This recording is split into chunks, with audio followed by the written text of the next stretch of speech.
Hi, welcome to the OpenMP workshop presented by the NSF XSEDE program. This was originally a one-day hands-on workshop that you can view at your own pace. To get access to the slides and exercises used by the original students, look at the link below. We will immediately jump into an overview of how all this parallel computing stuff fits together. Again, I'm not a fan of buzzword-laden talks without exercise and everything, but on the other hand, we've got to have a little bit of orientation here before we dive straight into the coding particulars, so you have some idea of what you are learning and what you aren't learning, and why things look the way they do. Because it turns out that OpenMP is pretty well designed standard. It has some pretty compelling reasons as to why it fits together the way it does, and so I can show you that. Most important thing to understand, well, maybe in computing in general anymore, not just OpenMP, is that parallel computing is no longer optional. It is now mandatory. All modern hardware, every modern processor has multiple cores. If you want to take advantage of modern hardware anywhere near its capability, you have to be a parallel programmer anymore. Again, it's not optional. And the reasons for this are pretty straightforward to understand, even though for a lot of people it is a mystery. They think it might be a design feature or choice made by people, and that's not the case. It's a design feature forced by nature. And let's look at that. So if we look at single thread performance, in other words, how fast a typical serial code runs, from the beginning of digital computing all the way up until around 2004, 2005, every couple of years, every 18 months or 2 years, things pretty much doubled in speed. So here's just a generic common benchmark, the Spec in 2000 benchmark. And you can see from the 80s all the way through to about 2004, 2005, every couple of years it doubled in speed. So if you had your Fortran 77 code that you wrote in the 70s, by the time you came into the 90s, it was running 1,000 times faster without you having to do anything, and you can continue to rely upon that happening year after year, and people indeed did. They figured, why invest time in parallel programming? Things are just going to keep running faster. However, right around 2004, 2005, things flattened out a great deal. We hit this plateau that we have been stuck on ever since, where things aren't running faster. The Spec-in benchmark's an actual application benchmark way of seeing that. Cruder but still valid ways to look at clock speeds on computers. If you've been around a while in computing, you may even remember the 90s and the early 2000s, the megahertz wars, where one of the ways that you were encouraged to buy the latest greatest device was how much faster your clock was than your 2-year-old machine. Every couple of years, the clock speeds doubled. So the machines just got faster. Your serial codes just ran faster. People think that the fact that we're stuck in this plateau now where everything today runs at a couple gigahertz, plus or minus a gigahertz, is somehow a failure of the electrical engineers, or what many people think of in modern technology as Moore's Law, is that somehow on the low-level electronic side things just have quit improving. And that nothing could be further from the truth. Things have continued to improve at the same pace they have for decades. And Moore's Law is not at all dead. So Moore's Law, which is a terribly overused and misapplied term that these days seems to get stuck to anything involving technology that has a kind of a geometrical performance improvement, actually has a very simple explanation, a particular definition, that is simply Gordon Moore's observation in the 1960s that every couple of years or every 18 months or so, the number of transistors that we can stick in a given area of a chip doubles. That was his observation in the 60s, and somehow or other, it has remained true over decades, up until and including the modern era, even despite the number of technological revolutions that we've undergone in how we fabricate electronics. And so today, we still are beneficiaries of Moore's Law, although you can make a compelling case that it is very near its end. This slide might give you some ammunition for that case, and that modern chips now, as we're coming up on 7 nanometer, 8 nanometer scales, we now start to count how many atoms there are in a transistor. So we're coming up near the end of Moore's Law. But Moore's Law hasn't been dead for the past 15 years, so why have chips quit running faster and faster? Moore's Law indeed has continued to deliver modern chips which are much, much more powerful than chips from just 4 or 5 years ago. Again, not faster than clock rate. So why is that? Here's the reason. Here's maybe the most important single slide if you want to understand modern computing, why it looks the way it does, and where it's going. And this slide right here has a couple of fairly low-level-ish, wonkish-looking physics things on it, but they really do explain modern computing quite well, and that is that the clock rates that we see here on the right, this is a graph of some clock speeds over the past couple of decades, just a bunch of different processors, and you can see this leveling off that happened around 2004 that I've mentioned. So you can see that clock speeds used to be increasing, and now they've leveled off, right? And there's no disputing that. However, the reason for it is over here on the right, which is something that isn't frequently highlighted and yet is well understood by anybody that designs electronics, which is that the modern computing devices are completely designed around and limited by thermodynamics, by the need to not have the chips melt down. The fact that your modern laptop doesn't melt down is actually somewhat miraculous. Here's the reason why it's miraculous, which is that if we look here on this graph on the left here at the watts per square centimeter that modern electronics use power-wise, we can see that a modern processor, desktop type processor, is using nearly 100 watts per square centimeter of power when it's running at full performance. 100 watts of power is equivalent of a 100 watt light bulb, of course. A 100 watt incandescent light bulb, for those of you that still have incandescent light bulbs in your vicinity, is something that you wouldn't want to touch. You'd burn yourself immediately on it. That's a lot of power. It's a lot of heat, right? And yet, that is how much heat we're expecting modern circuits to dissipate, a modern processor to dissipate per square centimeter. So in an area less than the size of a postage stamp, you're trying to dissipate 100 watts of energy, of heat. And remember, all the power that you put into a computing circuit, all the energy that it uses turns into nothing but heat. Modern computers do nothing other than convert electricity to heat from the thermodynamics perspective. And so we need to cool modern electronic devices, including your cell phone. The reason your phone runs warm when you're using it is the same reason. It's converting battery power into ultimately nothing more than heat. And so as that heat's generated, it needs to be dissipated, and you can do it with, in the case of your laptop, with a tiny little fan that they can cram into the case. In the case of a supercomputer, with some very noisy fans that you cram into the cabinet that do their best to blow some air around things. Occasionally some liquid cooling, which makes its way into the big data center and supercomputing scene. But at any rate, you're dissipating a tremendous amount of heat. You can't just keep cranking up that. We're already at 100 watts per square centimeter, which is warmer than a hot plate. Hot plates don't put out 100 watts per square centimeter. So the fact that your modern electronic devices don't melt is strictly because they're running on the very edge of melting, and not because this is an easy problem to solve. As a matter of fact, the problem itself has been around since the beginning of supercomputing, basically. So here in the mid-'80s is a picture of a gray supercomputer with its liquid cooling heat exchangers in the foreground here. They look almost like abstract art when they're running away with their floor and bubbling and whatnot. So this problem's been around a long time. Only we can't solve it the way that the supercomputing world has done it for a while, which is liquid cooling and exotic technologies like that. Instead, in the modern computing world, the only feasible way to cool a desktop machine is, again, a couple of fans blowing some air and trying to dissipate that tremendous heat. That has become the limiting factor in modern computing design, is keeping things from melting down. And that means we can't keep cranking up the clock speeds, because the faster your clocks run, the faster the transistors switch, the warmer they run. And so we have not been able to just continue to crank up the clock speeds because things would melt. That right there is the number one reason that parallel computing has arisen, because if we can't keep cranking up the clock speeds for performance, how else can we take all these new transistors that Moore's law keeps giving us every couple of years? We get more and more transistors. How else can we take those transistors and put them to use? And the answer is we can go from a single core, a single processor basically, and we can instead take those transistors and divide them up with multiple processors and hope that those multiple processors can run concurrently and give us improved performance, whereas cranking up the performance of the single core is just not possible anymore. So the crude approximation to the kind of calculations an electrical engineer does in designing a chip like this is something like this. We've got either the choice of one big core, which is the way we did all of our computing all the way through, the 80s, 70s, 80s, 90s. Everything, your typical processor you bought was a single core. And if we run it on our 4 units of power right here, we can get 2 units of performance. But if we take and divide that into 4 simpler cores, each one of those cores isn't quite as powerful, doesn't have quite as much capability as the large core, but in aggregate, they're still using the same amount of power, and we'll end up getting twice as much performance out of those 4 cores versus the 1 smart core.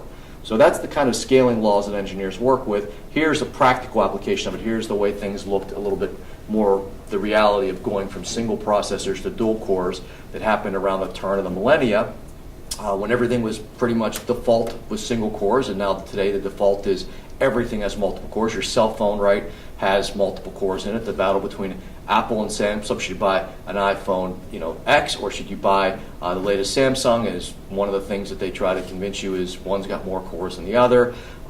Your gaming machines, whether your Xbox or your PlayStation, how many cores they have. Everything's got multiple cores today is the point I'm trying to make. And at the era when that happened, when we went from single cores to dual cores, the calculations looked something like this. We had a single core chip that had a certain voltage it ran out and a certain clock rate or frequency it ran out, and it put out a certain amount of power.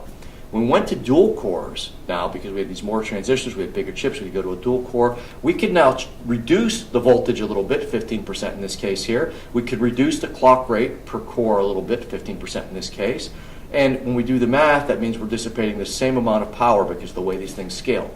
So now we've got two chips here, each chip running a little bit slower than the single chip, which means our total performance now is 1.8 times the performance of a single chip using the same power. So now in your laptop, you can have two cores that use the same amount of power, that require the same amount of cooling, that put out the same 100 watts, if you will, but we've got 1.8 times performance. However, to do that now, we've got to become parallel programmers. So this right here is the path that leads us to modern parallel computing today. To the reason why OpenMP that you're about to learn today is so incredibly useful is because everything is parallel, not because of a design decision, but because of necessity. So things are not going to become less parallel in the future. They're only becoming more parallel. That's only going to continue until the laws of physics either change or until we have a very revolutionary new type of technology, maybe something like photonics or something like that in the future.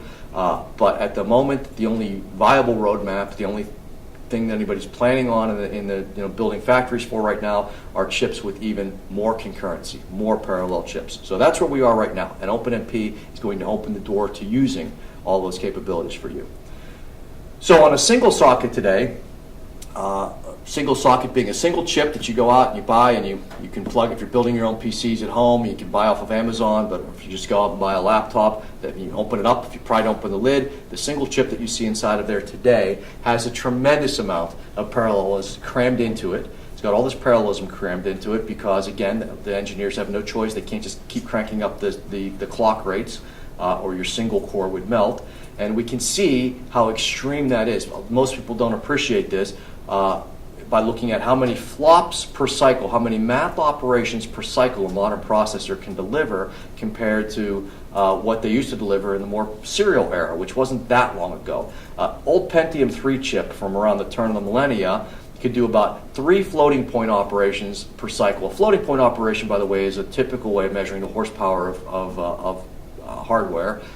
64 bits typically the norm. In this case here, we're looking at single precision or 32-bit flops. But at any rate, it's a good way to say what's your hardware capable of doing. And for those of you that are scientific programmers out there in HPC, it's probably the most relevant metric. So a Pentium processor could do, every clock cycle could do about 3 flops per cycle. Modern processors do about 2,700 floating point operations every cycle of the clock. And that extreme difference, which is where almost all the performance improvement lies in a modern processor versus an older processor, because the clock rates aren't that much different. That extreme difference here is all parallelism here. Some of it's vector type parallelism we'll discuss a little bit about. A lot of it is. And a lot of it here is very visibly the number of cores that are in a modern processor. The processors we're going to use here today on bridges have 28 cores in them. In each, again, you pry open the lid, you look at the chip that's in there, there are 28 cores on that chip. And that is where almost all of the performance improvement over the past 15 years comes from. So I'll quickly look at an application and how modern applications use all this parallelism. And I'll pick as a generic application here, because I think it's intuitive to everybody, a weather model. So here's a weather map as it was done in, say, the 70s. So National Weather Service and some supercomputer of theirs in the 1970s. Maybe it had one CPU working on this problem. They took their weather map. They did the typical thing that you do with a scientific problem. You turn it into a big array. So we have a big array here that represents the weather map of the United States. And we have a CPU that goes over that array and does whatever math operations represent the fluid dynamics of our evolving weather patterns here. So it does, for any given point on the map, it does some math here that determines how the pressure changes, how the wind velocities change, and continues to evolve the simulation forward in time. That's what a weather simulation forecast really is. And it did that with a single CPU, just going over the grid, one iteration after another as it stepped forward in time. However, we want to do things in parallel because we think that'll speed things up. It so happens a guy named Richardson in 1917 anticipated a good way to do weather modeling in parallel, and that might impress you that a guy in 1917 was concerned with parallel computing, given that in 1917 there were no parallel computers or digital computers of any sort. However, his notion was that he could get, in his case, he decided that 65,000 meteorologists sitting around could actually model the weather over the entire continent, because what they could do was they could each be responsible for a small section of area, and they would calculate the weather on their small section of the map. And then all that we need to know to look forward in time one step to calculate the weather one step forward would be to talk to their immediate neighbors and see if their immediate neighbors to the north, south, east, and west here had their predictions available for that time step in the future. And so they could exchange information just with their immediate neighbors and then have the information they needed to take one more step forward in time with their weather simulation. And so Richardson had a notion that with pencil and paper in 1917, they'd be able to provide accurate weather models by doing this kind of parallel computing. Now today we say it's very naive because weather models are, the dynamics, the fluid mechanics involved are very nonlinear, involving turbulent flow, and so it's of course not a pen and pencil problem no matter how many people you have, but the notion is exactly what we use today. The general paradigm of taking and splitting up the map into its independent pieces is exactly how we distribute this problem today across multiple processors. And as a matter of fact, if we were to take that 1970s code and run it on a processor with 4 cores in it, using OpenMP would be the way we'd break this up, we'd end up with a situation like this, where the map would have 1/4 of itself assigned to each core. And we would hope, therefore, that it would run 4 times faster. Each core only has to do 1/4 amount of work that it had to do previously if it were responsible for the entire map. So this is a way of parallelizing the code and having it run 4 times faster. If you want to think of this in terms of meteorologists, this is like having 4 meteorologists in the same room with the map in front of them, and they each work on their quarter of the map, and occasionally they need, right here on the border, some information from their neighbor. They need to know if some weather's drifting over across the border. So they do exchange some information with their neighbor, but the vast majority of their computation is just on their quarter of the map, and therefore they get a nice speed up. So this is OpenMP, and this is what we're going to do today, and you're going to understand exactly how to do that before we're done. On the other hand, there are some other alternative ways to do this stuff, and we'll mention it so that I can refer to them as we go through OpenMP today. OpenACC, or GPU programming, is another approach that's become extremely popular in the past 10 years, which is where instead of having our CPU with multiple cores here working on our weather map with its multiple cores, instead we can go out and we buy this card, which looks suspiciously like a video game card. It comes from a video game card company like NVIDIA, might be a very popular choice. We take this card and we plug it into our workstation, into one of its PCI slots on our workstation, right where you plug in your video game card. And now we find that we now have thousands of cores. Now these thousands of cores on the video card are very simple-minded cores, though. I'll talk about this at the end of the day when we take a sneak peek at some GPU computing with OpenMP 4.0. I'll talk about this in a little more detail, but these cores are not the same kind of cores that we're used to programming from our normal desktop programming world. These are some simple-minded cores, but there are thousands of them. And in aggregate, they give us a lot of very cheap flops. So our bang for the buck, flops-wise, is good, or, as many people think of things, our flops per watt, because again, power and keeping things from melting is very important in the modern world. Our flops per watt's very good. So this GPU card is good in delivering a lot of flops, but it's a card sitting on our machine, so we have to take our weather map like this, pass it across the bus, the PCI bus, to the card. The card works on the weather map some, does the things that it can do, but it's limited. It's simpler processors, doesn't have I/O attached and whatnot, but it does what it can, and then it pipes that weather map back to us on the motherboard with the main CPUs, and we do what we have to do with things. We do what we have to do there in terms of I/O or serial computations or whatever. This model here, passing things back and forth and trying to do everything as much as possible in the accelerator, is where we use OpenACC to program it. And again, that's becoming increasingly popular. At the end of the day, we'll compare OpenMP and OpenACC because they are very comparable. However, You may have ambitions of running on tens of thousands, or these days millions of processors. And weather modeling certainly falls in the category of problems where millions of processors are useful. It's an extremely compute-intensive problem. The National Weather Service definitely wants to do the weather forecast on machines with at least hundreds of thousands of processors these days.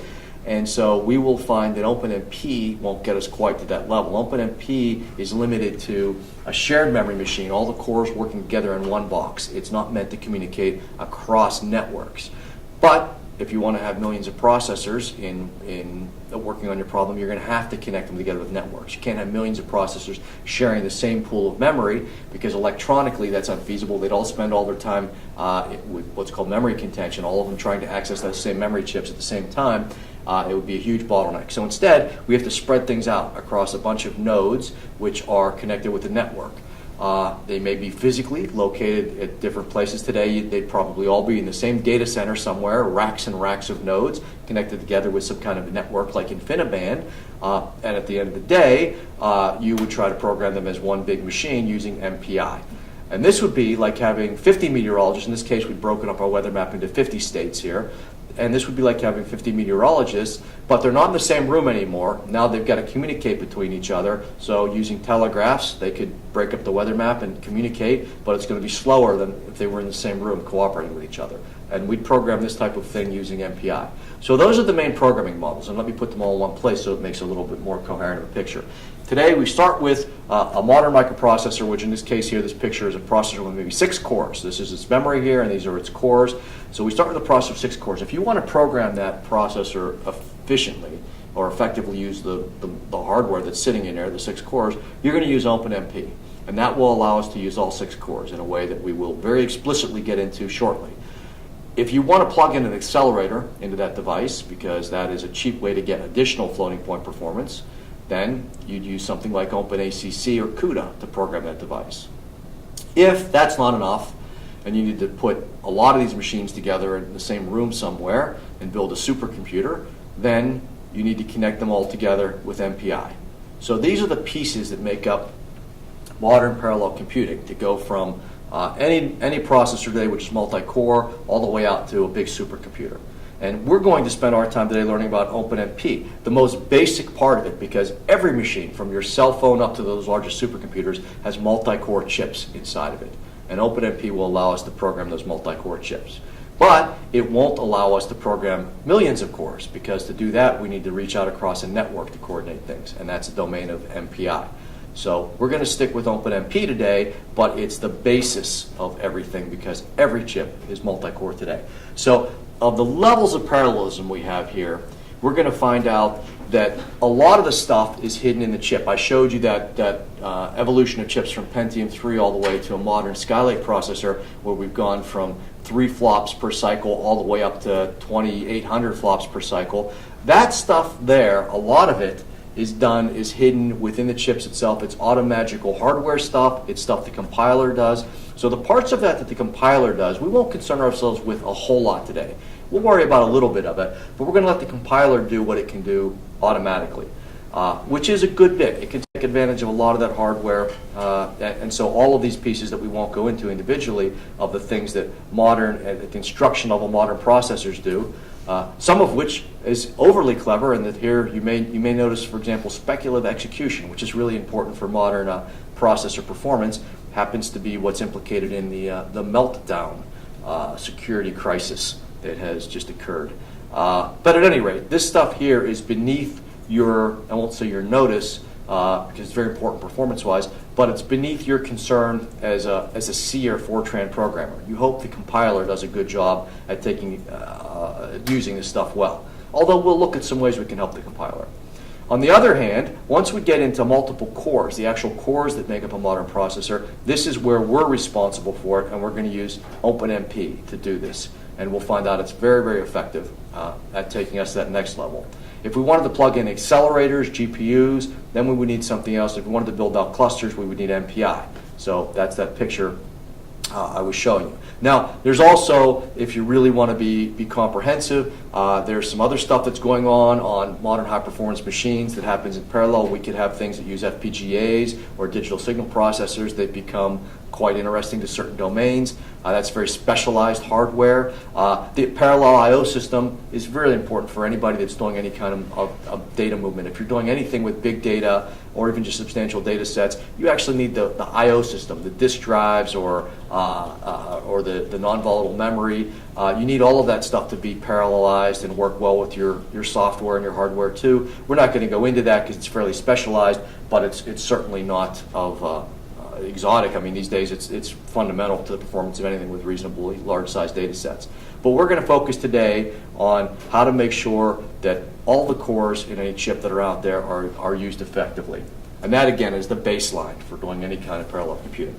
Now, before I go much further, though, I want to be very clear on some terminology because it gets to be confusing very quickly. And you've already heard a lot of terms out of me, cores and processors, and you might wonder what exactly the difference is between them if you haven't inferred it from things I've said.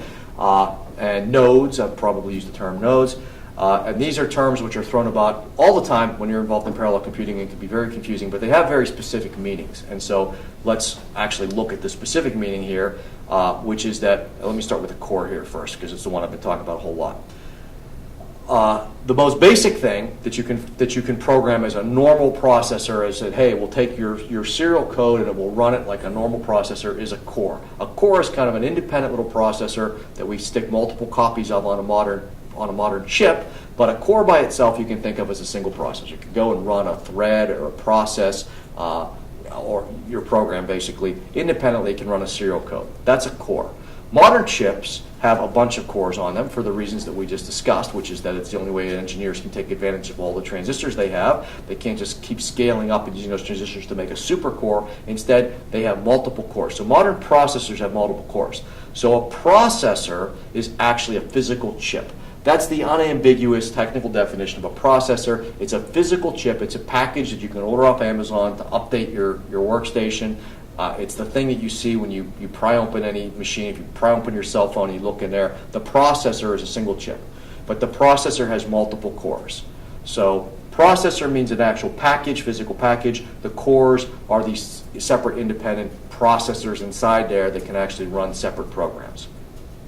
Nodes is a term you hear a lot more once you get into the engineering world of actually building big machines, data centers, or supercomputers. A node is actually a physical, typically it's a motherboard, it's a blade in a machine, it's a board that you can physically pull out of one of these cabinets, and it's whatever stuff you manage to put on there is called a node, and it's got its own separate network endpoint. So from the computer architecture point of view, you usually think of it as anything that's got its own network connection is a node. And today, on supercomputers and big data centers, that node, you'll stick at least a couple of chips on there, a couple of processors. So a modern node will have a couple of processors on it. Each one of those processors will have a bunch of cores inside of it. But a node is something that's got its own network connection. Each one of those cores doesn't have its own network connection. Even the chips don't have their own network connection. Instead, the whole board with all that hardware in it shares a network connection. And that's what makes a node. So those are the precise terms those are how the term should be used precisely. However, because it's so easy to conflate them, and people often do, not just out of ignorance, just out of common usage and logic and everything else, one way that's unambiguous that's become quite useful in the world of parallel computing to refer to the actual thing that can run a program by itself independently. Because at the end of the day, as a programmer, what you really care about is which chunk of this machine can run an independent program. Because that's what you multiply, you replicate to get your parallel programming. The term for that is a processing element, or a PE is the abbreviation. A processing element is actually saying, okay, however you built your machine, with whatever combination of cores into processors into nodes you put together, at the end of the day, how many PEs do I have in this machine that can independently run programs? So PE is a nice way to cut through all the confusion of the terminology and talk about something that can run its own independent program. And in a modern machine, most of the time a PE corresponds to a core. So if we think about it, however we build a normal machine today, we buy a bunch of chips with multiple cores, we stick them on a bunch of motherboards, we stick them in a bunch of cabinets. At the end of the day, if we drill down and say what can run one independent program, it's going to be a core on one of those Intel processors, for example. So a core is usually a PE, but we say PE makes it unambiguous that we know what we're talking about. We're talking about something that can run an independent processor. So this right here is all the terminology in one slide. as it should be properly used. And again, you will often hear these terms conflated. Even I'm guilty of it myself. So hopefully from the context, things make sense to you. But certainly as somebody new to the field, it can be very confusing at first to try to discern exactly, that person said processor, but they probably really meant core. And so, so this sums up what people should say. And again, from the context, you can often figure out what they really meant. I'll quickly show you pictures of some of the examples of this so you get some idea of what these machines look like. The largest shared memory machines, or memories that share all the same pool of memory, so OpenMP can be used to program the whole machine. They don't have a network per se. As a programmer, you don't worry about using networks in the machine at all. The largest shared memory machines can actually be quite big. They can be larger than your desktop workstation, which is what I've been implying so far is the limit. You can build, with enough money, some very large shared memory machines. For a long time here at PSC, we had the world's largest machine, Blacklight shared memory machine. It was 32 terabytes of memory. At the moment, in Bridges, there are some nodes in there that are 12 terabytes of memory and 260 cores. So you can build, with enough money, some pretty large shared memory machines. Again, on Bridges, the large memory nodes, 12 terabytes, that's a pretty big machine memory-wise. 260 cores, it's a lot of cores, but that is the limit. If you throw a lot of money at the problem, you can't get too much bigger than that. Blacklight was a little bit bigger than that, but the point is you can't get to hundreds of thousands or millions of cores because they can't all share the same memory chips. It's just too much bottlenecking going on. So if you need to get to millions of cores, you stick a lot of nodes together with a network between them, an actual bona fide, you have to worry about a programming network like InfiniBand or some proprietary connection or Ethernet if you build your own cluster, in your closet kind of thing. And so you can build machines as large as you want based on how much money you have, with distributed memory machines. And so when we look at the biggest machines in the world, they are distributed memory machines. On the other end of the spectrum, as I mentioned to you, are GPUs. People are very much enamored with plugging those into their whatever machinery they have available to get a lot of flops. And GPUs are these cards that have thousands of these very tiny, very simple-minded cores on them. We'll look briefly again at those at the end of the day and how it relates to OpenMP. But here's the physical manifestation of all this stuff on the fastest machines in the world. So here's the top 10, official top 10 list. If you go to top500.org, you can see all kinds of statistics and lists of machines ranked by their speed at performing at least a standardized benchmark. And in the top 10 list, if we look right now, we can see that the largest machines, which have millions of cores out there, all are multi-core. If you actually look at these chips right here, these are all multi-core chips. So all of these machines are multi-core. OpenMP can be used effectively to program all of them at the node level. At any given node, we can use OpenMP to program across all the cores. We do need to use OpenMPI, though, if you want to program across the entire machine and use millions of cores. And many of them have accelerators in them, too, which are listed on here. So this gives you some idea at the very top end of the scale. On the other hand, I feel compelled to point out that once again, even on the smallest end of the scale, these are multi-core. So if you really want to program a cell phone application these days to take full advantage of the machine that it's on, you need to be a multi-core programmer, which is what OpenMP is about. So I'll skip these slides right here, which give us some trends and show us the future trends here and show us as we're marching these larger and larger machines along how we're getting there. Suffice it to say that if you want to stare at them, the punchline that comes out of it is that the way these machines are getting faster is cramming more and more cores per chip. That's actually what this very busy slide right here has. It shows you that as the speeds have kept up over the years and we keep marching towards building these exascale machines that can do a quintillion operations per second, that the reason for it is that the number of cores, that's what this red line here is, the number of cores keep increasing year over year. So that's the real moral of modern machine design is the number of cores is going to keep going up every year. Next year's cell phones will have more cores on average than this year's cell phones. And that's not changing. So you as an OpenMP programmer are ideally positioned to take advantage of that. Now the one drawback to or limitation on a lot of this stuff that we'll see, and I'll show you this limitation now. We'll deal with it as we go through the day.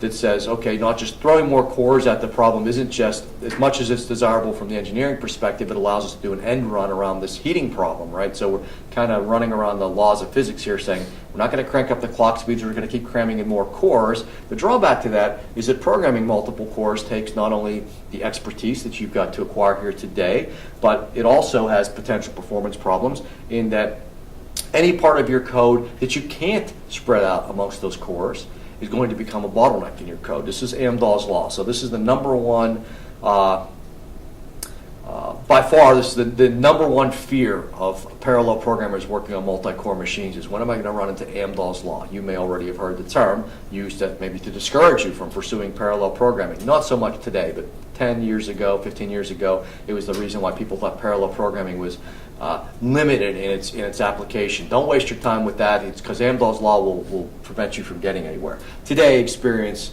has shown us quite the opposite. So no knowledgeable person is that afraid of Amdahl's law. We have so many success stories now of parallelizing everything across wide domains of application. However, Amdahl's law is pretty easy to understand here, so I'll point it out explicitly, so we'll refer to it later today. You won't be confused. It basically says that if we have part of our code that we leave behind as a serial part, that no matter how many cores we spread our job out on, that serial parts can become more and more of a bottleneck. In other words, if half of our code, if we have a code and we take and make half of it multi-core and it runs well with OpenMP on a bunch of our cores, but half of it is not parallelized, it's still serial. That half that's still serial is going to become a bigger and bigger bottleneck as we go along. Let's put it in some explicit numbers here. Let's say we have a code that takes 100 seconds to run. And we take, and some of the subroutines that run that 100 seconds, it take 50 seconds of that time to run. We parallelize and we do a great job. But 50 seconds of that time is stuck in some old piece of source code that we're not comfortable with. It was written by some postdoc that left 5 years ago, and so we're not going to mess with that subroutine, but it takes 50 seconds of our runtime. Well, the 50 seconds that we improved and parallelized is going to be great when we go to our new 100-core machine. Those 50 seconds are now going to speed up and take half of a second to run. So we've sped that up a whole lot. Now that part of our code now takes a fraction of a second to run. That's a huge success story.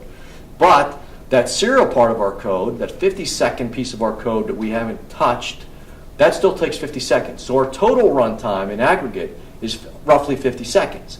So we went from 100 seconds to 50 seconds, even though we're running on 100 cores. That is Amdahl's law in action, saying it doesn't matter how many cores you have, that chunk you left behind is going to be important. And so here's a chart of Amdahl's law with some various scenarios here of how much of your code you've sped up. So if we only speed up half of our code, say the case I was just talking about right here, you can see that as you go from one processor to 4 processors, or in our case here I said, you have 4 or 8 processors, you're speeding up almost a factor of 2, but you're never going to get past that no matter how many processors you run on. You can run a 1,000 processor machine, you're never going to speed up more than a factor of 2. On the other hand, if you speed up 99% of your code, you can see that you can expect to get good speed ups on 128 or even 256 cores. You're still going to get nice speed ups. So it makes it worth running on a very large machine. And so that's Amdahl's law. And by the way, if you think that 1% of your code being serial is really fantastic or maybe hard to achieve or exceptional, that's not the case at all. People run MPI codes where they have the same Amdahl's law to deal with on millions of cores because they managed to eliminate all of the serial code essentially. I mean, it's a tiny, tiny fraction of a percent of their code that's still serial. So it's perfectly possible to write very parallel codes again, across a wide domain of things. It's not just particular algorithms you get lucky on. It's these days there are very few applications that aren't running, scientific applications that aren't running in parallel effectively. So Amdahl's law represents this limitation that we need to be aware of, but we'll see today that as we go through examples here that we can cope with it pretty well. So in conclusion here, before we jump into the coding, we dive into the coding and get our heads into lines of code. The way everything fits together, one more time, same slide as before. OpenMP, which we're learning today, will allow us to take advantage of any modern microprocessor because any modern microprocessor has multiple cores. You're going to leave here today understanding how to use those cores. GPU programming is a different thing, and plugging a bunch of these together is still a different thing, but you are learning the crux of all of this right here, which is how to use multiple core processors.